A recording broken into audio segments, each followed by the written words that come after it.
Thank you to everybody for joining us today for this discussion. We have Chris Johnson, the Director of the Cybersecurity Operations Center at the National Geospatial Intelligence Agency, and Tommy Gardner, the Chief Technology Officer at HP Federal. Longer bios are available on the website, but in the interest of keeping more time for discussion, we're going to keep the intros very brief. So welcome, gentlemen. Access management can mean many different things. Who gets into the building, who gets onto a network, and who gets access to data sets or devices on the network. A largely remote workforce has changed many things about how government operates, but certainly one of the major issues is how do you manage access to your networks and data from many new and possibly insecure endpoints. Chris, NGA has more sensitive or classified data than many agencies. How has the agency been addressing this issue? Hey, good morning, Ann. Thank you very much for having me on this panel with you and Tommy. I very much appreciate it. I'll start by saying I never in my wildest dreams as a member of the intelligence community thought I would be facing the situation I'm in now. We often do most of our work in highly secure facilities that don't really serve well to operating in an unclassified environment as a result of a pandemic. But unfortunately, the pandemic it doesn't make exceptions, and everyone's vulnerable, including those that support the national security apparatus of the United States. NGA actually we had two unique advantages kind of going into this that most other intelligence agencies didn't have. The first is that we already had a fairly robust unclassified infrastructure because we have several critical unclassified missions that we have to deliver on a regular basis. Most people aren't overly aware of those things that NGA does for the rest of the world, not just the U.S. government. A big one is maritime safety of navigation, right? Notice to mariners, all of the digital nautical charts that are produced, they're consumed by nations and sailors around the world, not just the U.S. government. We also have aeronautical safety of flight information. We have a role in protecting or in providing imagery and support to first responders. So in the instances of hurricanes or tornadoes or other natural disasters, we disseminate that data to local, state, and tribal authorities so they can have a better understanding of what's going on in their environment. So we had that going for us at the start. We also had the second advantage we have a very, very strong virtual infrastructure. It was something that we pivoted to about 7 or 8 years ago. And so it allows any user anywhere to log in to their remote session that's running in a secure NGA data center. So they don't have to just use their own personal computer and do the work on their desktop. They simply use it to log in to their desktop, the same desktop they get if they were in the building. They would have access to it from home, from their home computer. But that still presents itself with challenges. There are security risks and challenges there. So we looked at, how can we, at the very least, on the applications they use to connect, right? Implement a comply to connect type process to make sure that they're at least keeping those applications up to date and not introducing vulnerabilities into the system. We scaled up our infrastructure, right? That was something we did pretty rapidly right away. Things like deploying Outlook web access, things like expanding the Citrix gateway infrastructure to handle an increased number of users coming in from home. Deploying chat client, right? Those things were important to keep users from going to shadow IT. And so early on, we recognized we have got to get services, enterprise scale services out to our workforce rapidly, or they're going to go and they're going to find ways to keep their mission going, and they're going to find ways to do those things. And then the other unique thing that this offered us was we started to look at different commercial SaaS offerings, right? So for instance, the DoD went with their commercial virtual remote program and deployed Microsoft Teams across the DoD. Huge force multiplier in terms of collaborative work in a distributed environment. So it was challenging, but I think that overall we were able to handle it well. probably better than some other agencies or departments were, just because we already had, I think, a good foundation that supports a telework environment. Interesting. I know that there's a lot of work going on across government right now on this topic. OMB last year updated its ICAM guide. NIST is working on new security and privacy controls. And GSA is developing a roadmap of solutions and shared services. To both of you, what are the major issues? We'll start with Tommy, give you a chance to get in here. What are the major issues that you see that still need to be addressed? There are a number of issues, and there always will be improvements that can be made. So it's not a bad thing, but it's time to focus on where you can make the most impact. And that's really the basis of the NIST risk management framework. You only have so many resources, both in financial resources and in people resources. So where are you going to apply your talent and your funds to make the biggest impact? And the ones that I can see that right off is, I think Chris already mentioned, is the work from home environment. It is new to some agencies. It is expanded for others. And in industries like at HP, we are distributed and all across the globe. And we've been working from home for some time. And we have offices that we can go to that provide more security when you're working on secure projects. And anytime you're working on intellectual property, that's the classified work, under quotes, but that's the sensitive work that you have to protect the data. HP Federal was set aside just because of the necessary to protect QE, or controlled unclassified information. And that's covered in the standards of NIST 171 Bravo now. And I think focusing on that is very important. The Defense Department CMMC, the Cybersecurity Maturity Model Certification, is coming online 1st of December. New requirements, interim rules, and the DFAR are going to become permanent. And it's a 5-year rollout process to have inspections. So third-party validation that you're following the 171 rules. The one in this case that we're talking about today that I think is very important is the multi-factor authentication for validation that you are who you say you are, that nobody's spoofing you or pretending to be you. And there's many ways to do that. I think DISA has done some great research in new methodologies that can be applied.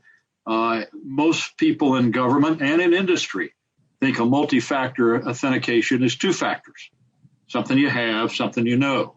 So a physical asset that you have, a CAC card maybe, or something on your cell phone or something of that nature, a badge that's an ID badge, but something you know like a password. I would contend that's highly inadequate. And there are other methodologies and other technologies today that can make multi-factor truly more than 2.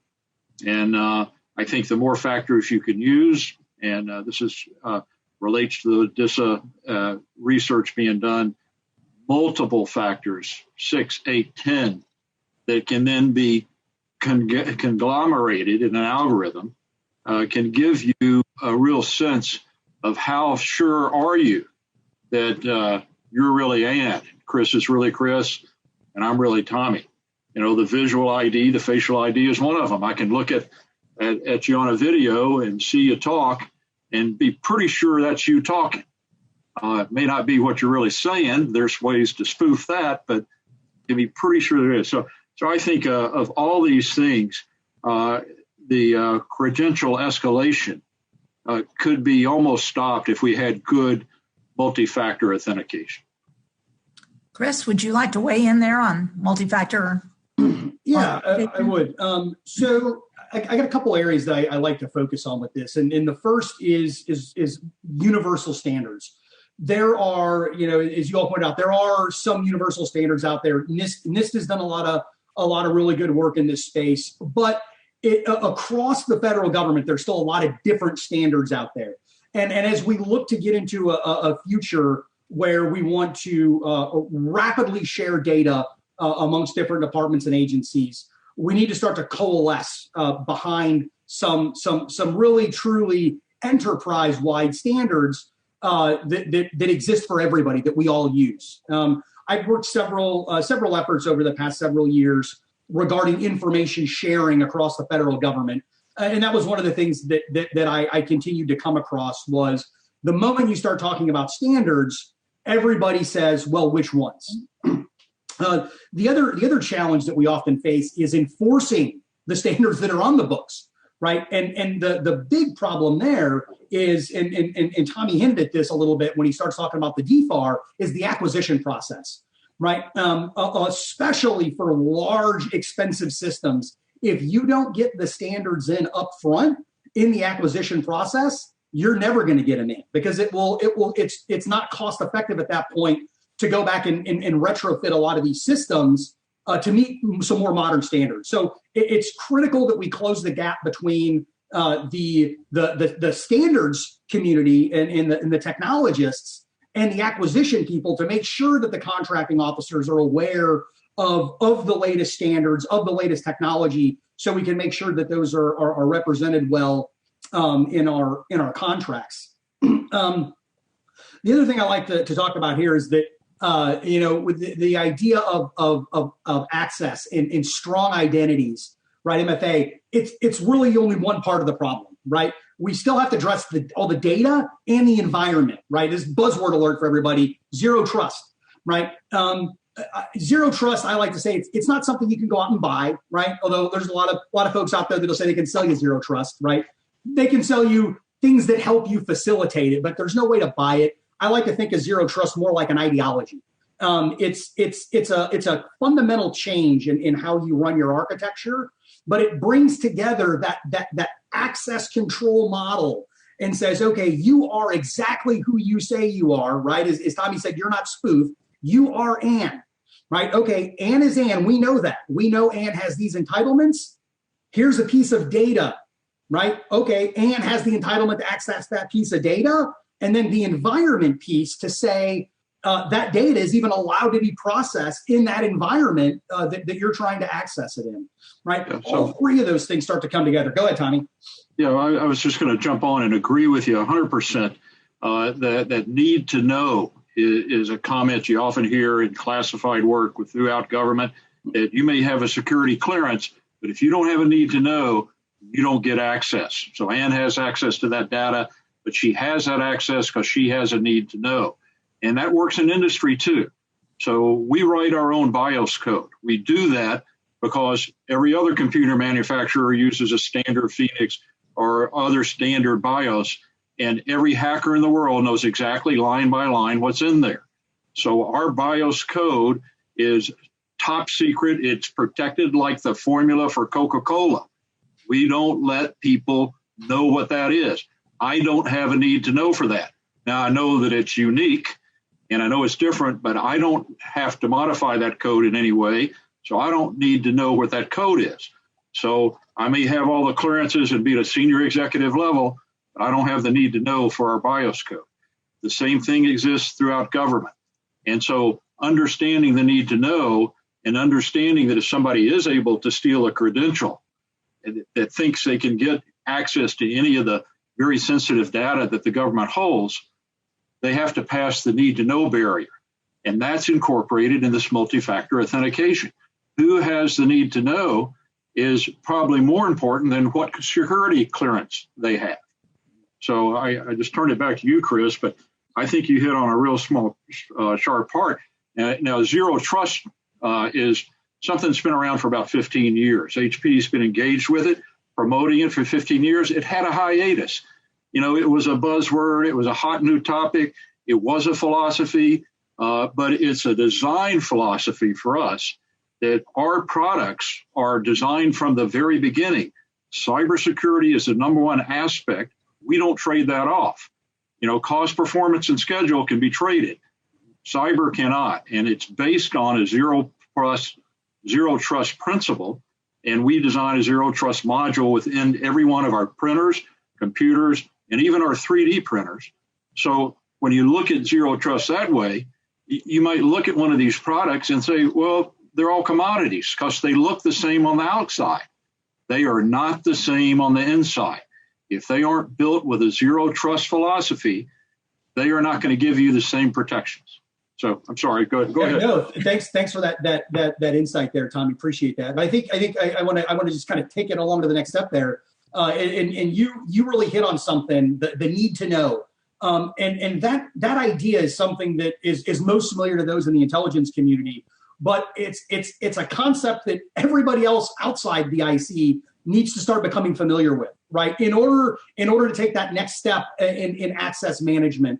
I often like to joke and say that, right, if you're just focusing on the person, on the identity of the person, right, but you're trying to, and you're developing this identity management system that's going to deliver fine-grained access controls and all the need-to-know entitlements you want, but you've forgotten about the data piece, you just spent like millions of dollars on a role-based access control system, because that's really all you've got, right? The data piece is equally important, so you also have to focus on that. Yeah. We believe very firmly that you've got to combine the hardware protections with the software protections. If the hardware and software aren't working together, you've got a second-rate cyber system. You've got a weakness in your system that you can attack one, but if you're attacking the software, but the hardware is monitoring it, and specifically the example we'll give is in the BIOS control. Our hardware is continuously monitoring a hash of what is in memory and software. And if there's any change, one letter, one space character, any change, the hash changes and it won't match. So the hardware BIOS that's written in silicon has got a hash with what's in memory, or the memory's flushed and it's reinserted. So that kind of protection is an example of where hardware and software work together to protect an under the operating system attack, like a LoJack attack, that can get into a network, hide in a network for months and months until the 0 day occurs and they're ready to execute. Well, I think, Tommy, you've said before that actually printers are one of the ways that hackers often get into a network. Does what you just described address that issue? It certainly does. If you design your printers with that zero trust philosophy, and you make your hardware monitor your software and BIOS control and whitelisting and other methodologies of protection of the printers with defense in depth, it certainly does. What you find at a bunch of hackathons, if you go to the hackathons, the young kids that are hobbyists and trying to learn the trade, they know the first way in the network to capture the flag is to go through the printer. It's the path of least resistance.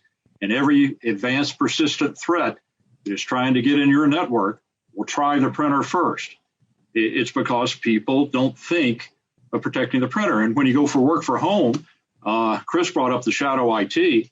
If the government worker is working from home and on a VPN, but decides, hey, I really want to print this data out. NGA may be subject to this because they got massive amounts of data. It's hard to look at massive amounts of data on a screen. They want to print it out. They want to lay it out. They want to get page by page on a table, and so they can understand the big picture. But they're using a $50 printer that may have no cybersecurity protections on it, and it's just hooked into a plug either on the computer itself or on a network device that the computer can access.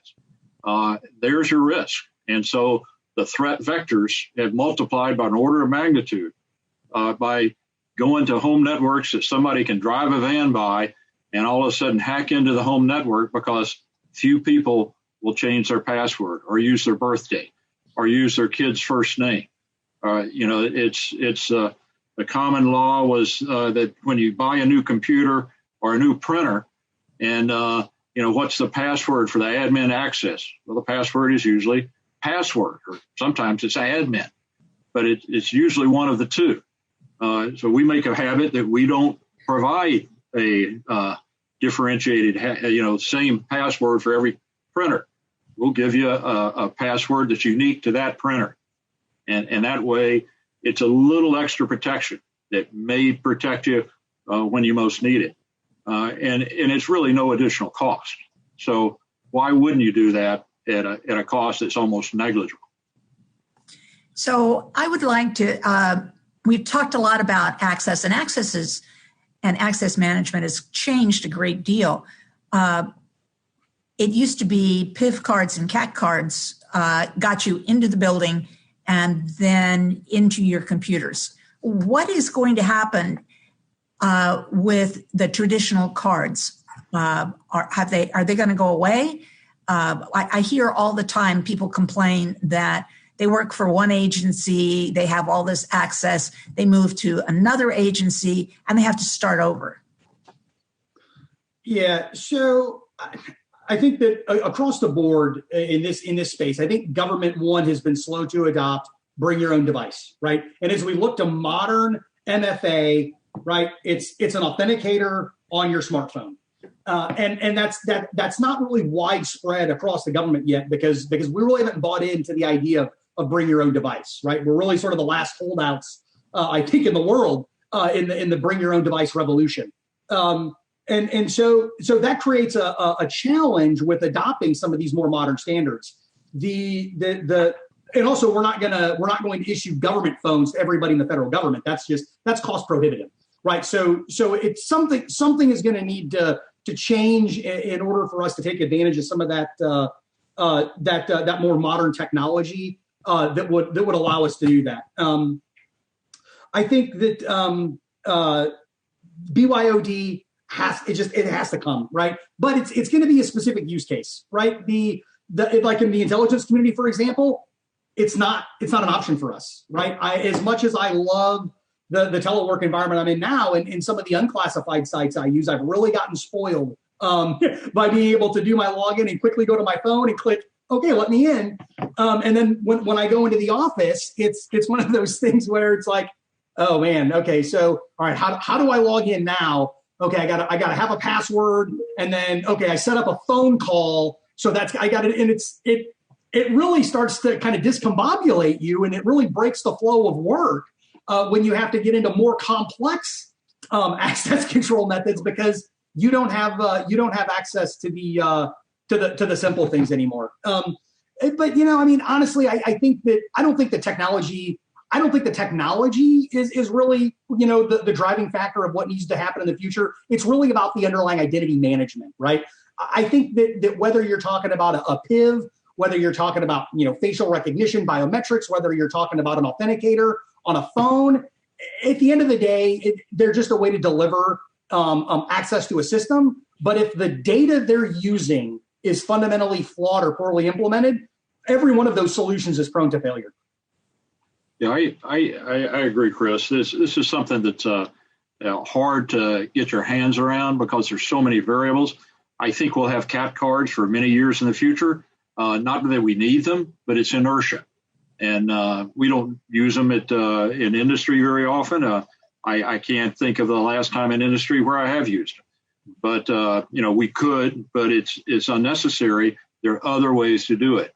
Now, the picture I have envisioned, if I can paint this picture, and I'll give full credit to DISA for bringing it to mind in my mind, is that you park in the parking lot and you walk in the door at, let's call it DISA, and they've got a camera and it's doing facial recognition, and they recognize that, hey, that's Tommy walking in the door, and he comes here 3 days a week. So we know that's either Monday, Wednesday, or Friday. Those are the days he's here. If it's Tuesday or Thursday, a flag goes up. What's he doing here on a Tuesday or Thursday? He always comes in Monday, Wednesday, and Friday. Now, that's a bit of AI, machine learning. You could even run that through a neural network. But it's expectation and normalcy of work habit. And I always go to the same office. I always log in on the same computer. When I'm walking in, it's checking my gait. The way you walk is a unique fingerprint. Because each of us is built differently. And so it's like a snowflake, Yep, that's the way Gardner walks. He walks that same funny way every day. And so check. And so you get all these factors. You can have a thumbprint when you get to your desk for the computer, and always carry the phone, and the phone is connected through a service, and there are many of them out there, but HP uses Ping ID, so that if you get your phone away from computer, it breaks syncs and it logs you out of the computer. So if you have to walk away in a hurry from the computer, you don't have to remember to log out. It's going to log out for you. And the nice thing I like about this concept is it's the concept of half-life. That if it hadn't validated your face in the building or you're at your computer that you're using, if it's lost after a certain period of time, your credibility that that's you starts to degrade. So if you start off, we're 98% sure that's Gardner coming in the building, in 2 hours, it may only be 86% sure that he's still in the building. And in 4 hours, it's 50 or 40%. And so there's an exponential decay of certainty or probabilistic, that is who we think it is. And so you can ratchet up the summary of all these detection devices, give you points that have to add up to a certain amount to keep you valid access. And the nice thing is, as a threat incurs, as it goes up or goes down, you can change the required points to get onto the network. And so it's a dynamic experience. It's not something set that you need this, and that's it. But it changes depending on the conditions. And I like that because the conditions are always changing. And you want to be flexibility to say, we need more security today because we know there are attacks going on and its activity is 10 times what it normally is. Yeah, Tommy, I really like that. It really opens up a lot of new interesting use cases, even from a security perspective. When you start talking about risk-based authentication and authorization, right, you can really start to bring in the risk leaders of an organization and say, right, what is your risk tolerance for, let's say, accessing this system or accessing this piece of data, right? Because that 86% level of confidence that you had, that may have been enough for the system to let you log in at your desk, but it is absolutely not enough to let you log into, let's say, a corporate system or a data share that's got the Coca-Cola recipe in it. Exactly. Right? That's not going to happen. That requires 100% certainty of the risk algorithm that you are who you say you are. That's a great example.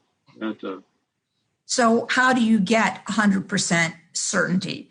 I know that there are lots of biometrics that have been tried.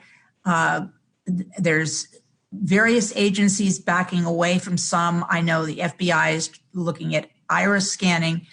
What gives you absolute certainty? Iris scanning is a great way to go. There's a trade-off in this between privacy and security. Right. And there often is in many cases. And when you're working with very sensitive government programs, I think security has to come first. And the government employee and the contractors working with the government are going to have to give up a little privacy to protect our nation's secrets. Now, that's not for the average citizen. They shouldn't have to give up their privacy for where they are or who they're associating with or what they're doing. But they're not dealing with sensitive government information. I knew when I was running some very sensitive top secret programs in the government that I knew my phone was being tapped. Now, I knew that the U.S. government was tapping my phones to make sure there wasn't anything untoward going on in conversations, but I acted like any foreign agent was tapping my phone too, just to be mentally prepared and not say anything that could give any hints about what we were doing or give anything away that they might put a piece of this and a piece of that together and put a full puzzle together and see the picture of where we were headed and what we were thinking and what things we were worried about. So I think in that respect, there are times where privacy should be put aside and security should be elevated. And certainly in Chris's world, there's some areas they work in where they share the data. I was a sailor for 27 years, and I wish we had digital notice to mariners. When I was a sailor, we had to do it by hand. And now we've got this great product, and NGA is responsible for a lot of that, and God bless them. But in the sensitive work that they do, they've got to go with security first, and privacy would just have to be a secondary factor. Yeah, and I don't think we'll ever get to 100%. I think it's a fun target to look for. but we'll never get to 100% certainty in security with anything, right? The adversary is very well funded, very committed, and anywhere where you have software or hardware involved, they'll find a way around it, right? I like these examples, Tommy. You really brought it up and made me remember it when you were talking about your printer. Printer being the access point in, right? Yeah, the weak link in the chain. Yeah, there was a number of years ago. I think it was like 2014. There was some Israeli security researchers that did a presentation at one of the Black Hat Europe conferences, and what they done was they put a laser on a drone, and they infected an air-gapped network with malware that got onto a scanner. And then what they did was, so the traditional challenge with an air-gapped environment is that, well, there's no C2. The malware can't talk back to its overlords. So they flew a drone outside the building until they found a scanner open. They talked to the scanner, the malware that was embedded in the scanner, with a laser sending binary code. And then they used that avenue to exfiltrate data from a completely isolated network by having the scanner blink binary code back out to the drone that was circling around the building, right? That's one of the crazy examples I like to use when I'm talking to people who aren't security professionals, like they think I'm paranoid. And I'm like, I'm not paranoid. That happened. That's real. That's not paranoia. And it's why I say that we'll never get to 100%, because the adversary is always going to, we're going to do something, they're going to one-up us, and we got to keep pace with them. Yeah, I'll give you one more than that, Chris. You can take a computer and you can unplug it and say, well, I'm secure now. There's no power here. Well, you're wrong, because there's power that keeps the timing chip going in the computer.